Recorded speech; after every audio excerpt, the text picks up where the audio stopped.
Johannes Kepler, astronome allemand, a révolutionné notre compréhension du cosmos. Au XVIIe siècle, il a formulé 3 lois du mouvement des planètes. Ces lois étaient basées sur des observations méticuleuses faites par lui-même et Tycho Brahe. Les lois de Kepler décrivent comment les planètes se déplacent autour du Soleil. Elles ont jeté les bases de la loi de la gravitation universelle d'Isaac Newton. L'équation de Kepler est la pierre angulaire de la mécanique céleste. C'est une formule mathématique qui relie la position d'un objet céleste sur son orbite au temps. Cette équation est particulièrement importante car elle décrit les orbites elliptiques, qui sont courantes dans notre système solaire et au-delà. L'équation de Kepler nous permet de prédire où une planète se trouvera à tout moment. C'est crucial pour comprendre la dynamique de notre système solaire. Elle a également des applications pratiques dans l'exploration spatiale moderne. L'équation de Kepler peut sembler complexe, mais elle peut être décomposée en parties plus digestes.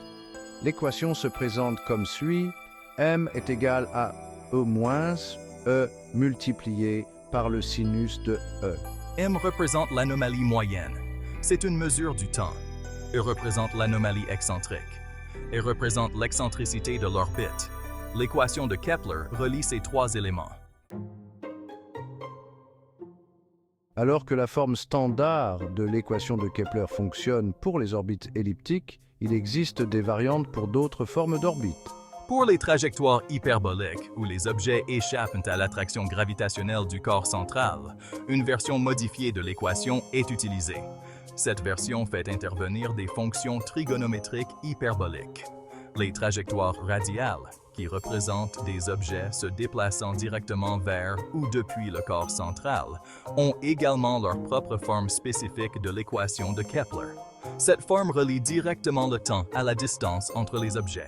La beauté de l'équation de Kepler réside dans son adaptabilité. Différentes formes de l'équation peuvent être dérivées pour décrire avec précision le mouvement des objets célestes dans diverses configurations orbitales. Calculer l'anomalie moyenne. M étant donné l'anomalie excentrique. E est simple en utilisant l'équation de Kepler. Cependant, le problème inverse, trouver E étant donné M, représente un défi mathématique de taille. Ce problème n'a pas de solution analytique. Cela signifie que nous ne pouvons pas exprimer E comme une fonction simple de M et E. Le problème inverse est crucial, car nous observons souvent la position d'une planète dans le ciel, ce qui nous donne M, et nous souhaitons déterminer son anomalie excentrique E. Cette information est nécessaire pour prédire les positions futures de la planète. Pour relever ce défi, les mathématiciens et les astronomes ont développé diverses méthodes numériques. Ces méthodes fournissent des solutions approchées au problème inverse, nous permettant de déterminer E avec un degré élevé de précision. 5e partie, la méthode de Newton, une solution numérique. L'une des méthodes numériques les plus courantes pour résoudre l'équation de Kepler est la méthode de Newton. Cette méthode itérative commence par une estimation initiale de U, puis l'affine grâce à une série de calculs. Chaque itération rapproche l'estimation de la vraie valeur de U. La méthode de Newton consiste à évaluer la valeur de la fonction et de sa dérivée à chaque itération. Ces informations sont utilisées pour corriger l'estimation de E, convergeant progressivement vers la solution correcte. Bien que cela puisse paraître complexe, le principe sous-jacent est assez élégant. Imaginez que vous essayez de trouver le point le plus bas d'une vallée. La méthode de Newton revient à faire de petits pas le long de la pente, toujours dans la direction de la descente la plus raide. D'autres méthodes numériques, comme l'itération du point fixe, peuvent également être utilisées pour résoudre l'équation de Kepler. Ces méthodes offrent des approches alternatives pour trouver E, chacune avec ses avantages et ses inconvénients. 6e partie, l'équation de Kepler en action. Prédire le mouvement des planètes.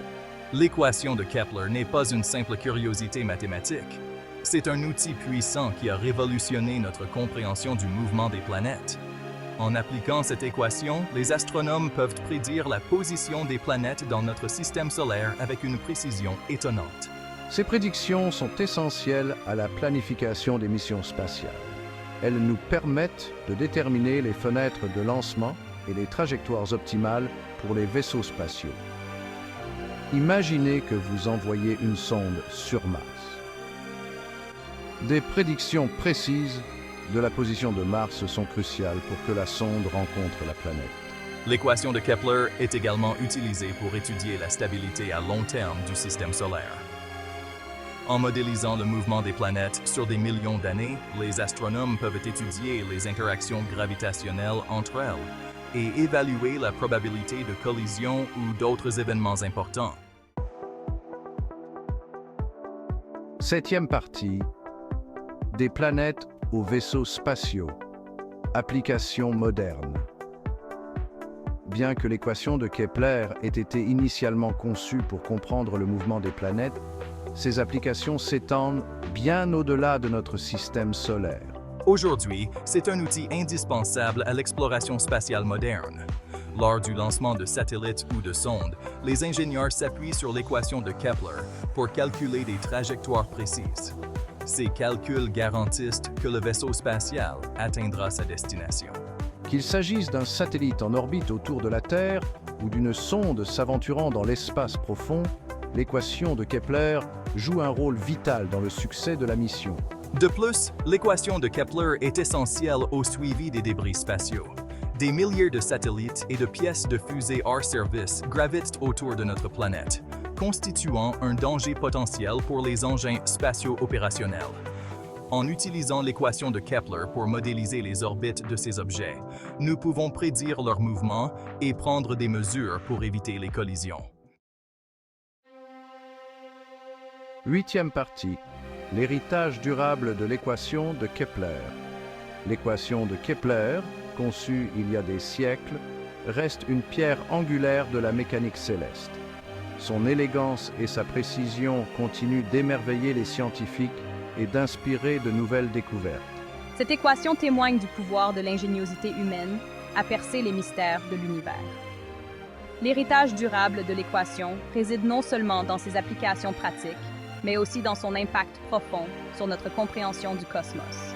Elle a ouvert la voie à la loi de la gravitation universelle de Newton, qui a révolutionné la physique et notre perception de l'univers. L'équation de Kepler nous rappelle que même dans l'immensité de l'espace, les principes mathématiques régissent le mouvement des objets célestes. C'est un témoignage de l'interconnexion de l'univers et du pouvoir de l'esprit humain à en déchiffrer les secrets. 9e partie, au-delà de Kepler, avancée en mécanique céleste.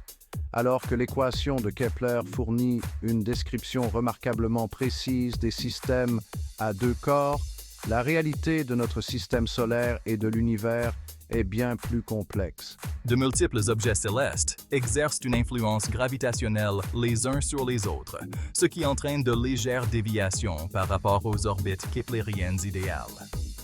Pour tenir compte de ces complexités, les astronomes et les mathématiciens ont développé des théories et des méthodes computationnelles avancées.